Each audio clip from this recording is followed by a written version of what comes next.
on from that moment of rambling, apparently I'm the only one who hasn't figured out how to obtain our intro so I can put it in my videos. Okay. Anyway, in case you weren't aware, this is Geeks of the Week. I'm Luluco. It's not Wednesday because I keep having to close on Wednesdays, as you may or not have known by now. Next Wednesday should be my last one doing that though. Thank goodness. So I can get back to posting these at a normal hour. A more normal hour. So, guess let's talk to my geeks. Mario, to be honest, I don't remember anything you said in your video. Cause all I heard was Game of Thrones, Game of Thrones, Game of Thrones, and so I just kinda tuned out. I did pick up that you mentioned Jimmy Fallon, because I kind of somewhat secretly really adore Jimmy Fallon. I will definitely be sure to check out his Game of Thrones parody, because I haven't seen it yet. And if it was anything like his Downton Abbey parody, it will be hilarious, regardless of whether or not you've actually seen the show. Nikki, I am supremely jealous of your Geek Week tote bag from VidCon, but only because it would have been so very easy to vandalize it into a Geeks of the Week bag. And I hope that's what you plan on doing with it. I mean, I realize it was a gift from a friend, and it was very thoughtful of them, but come on. We need the promotion, especially because YouTube basically stole our title and then didn't invite us to participate in Geek Week. Also, I was very pleased that you regaled us with the epic tale of how you avoided, or attempted to avoid, finding out who the new Doctor was, and I'll be honest, you lasted, like, significantly longer than I thought you would. Though, honestly, not nearly as long as I'd hoped. I really hoped that you would actually make it to the Christmas episode without finding out, because that would have been a great moment in geek history, but sadly, I know you live on the internet probably more than I do, so it was unavoidable. Steph, I'm really glad you enjoyed Kick-Ass 2 as much as you did. It made me very happy to see you so excited about the movie, and it made me happy to see you back in your Hit Girl cosplay, because it's definitely one of my favorite costumes that you've ever done. I really wish I could share your excitement, because I was kind of looking forward to seeing it. Like, I enjoyed the first one, didn't become super obsessed with it, but, you know, I would have liked to have checked out the second one. But, like, either the day of or the day before you got to go see the movie, I found this article with some really distasteful quotes from Mark Miller, and it just kind of killed any love I had for this franchise to begin with, and I don't feel like addressing it because it's almost 2 a.m. and I don't want to steal your joy. Pyro, I can't wait to hear about your adventures at D23. I actually wasn't all that concerned with D23 because I don't like Disney nearly enough to wish I was at a convention based around Disney, regardless of the fact that they own Marvel. But then I learned a thing, and this thing was that there's a show called Sophia the First, which I could care less about, except for the fact that I found out that this show features the voice acting talents of Tim Gunn and Wayne Brady.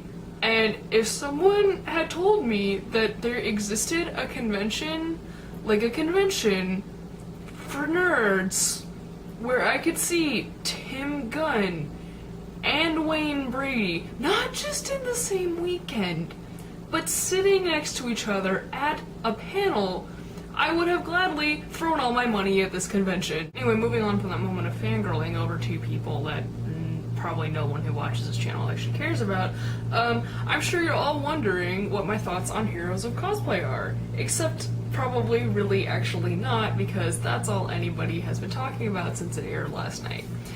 And my response is I can't give one right now because I haven't actually watched it. I had to work when it aired, and I'm holding off on watching it until I have someone that I can watch it with, so if I get angry, I can bitch to them, or they can force me to stay on the couch and not put my foot through the TV. I will say that both Steph and Pyro had very good, insightful, and thoughtful things to say about the show.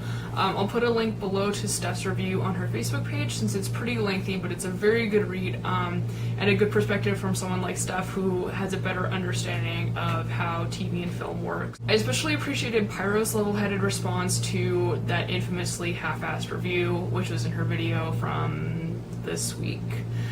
She pointed out something that I think is really important, not just how the people outside the cosplay community will see us, but how people within the community will see us, especially people who haven't started cosplaying yet.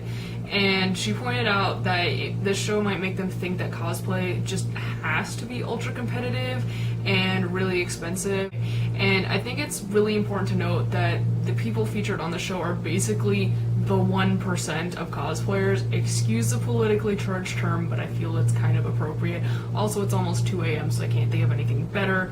But I read a lot of comments about the show, not just on my newsfeed, but I also went to the fan page for the show and also Yaya Han's own fan page. And the one comment that really stuck out for me, because they all kind of were the same, but the one that like really kind of made me sad was somebody who said that after watching the show, they decided that they were never going to cosplay. Not because the show made it seem unfun or like it was just too competitive, but because of how expensive it is. And it's not a cheap hobby, but there are ways to save money and budget and be smart about it. And you have to keep in mind, like I said, these people are the elite. They not only have the money to buy these really amazing materials, but that's largely because they can also fund their cosplays through their cosplays. Does that make sense?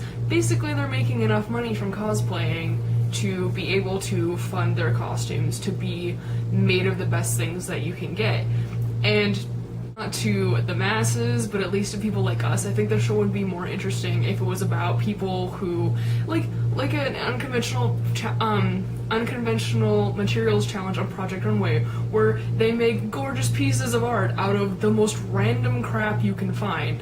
I think had the show actually included cosplayers who don't, have the name and the resources and all that behind them, then it would have provided a more realistic view of the community. And I guess, as Steph has pointed out, that maybe doesn't get viewers. Fortunately, I've also seen some people say that the show has actually inspired them to start cosplaying, which, from all the negative stuff I've been hearing, is kind of a miracle. So, hearing that people are inspired to cosplay because of the show does make me feel warm and fuzzy in my Kokoro. So at least there's some good coming out of this parade of drama and insanity. Please like, subscribe, share, visit our Facebook fan page. I'll talk to you guys next week.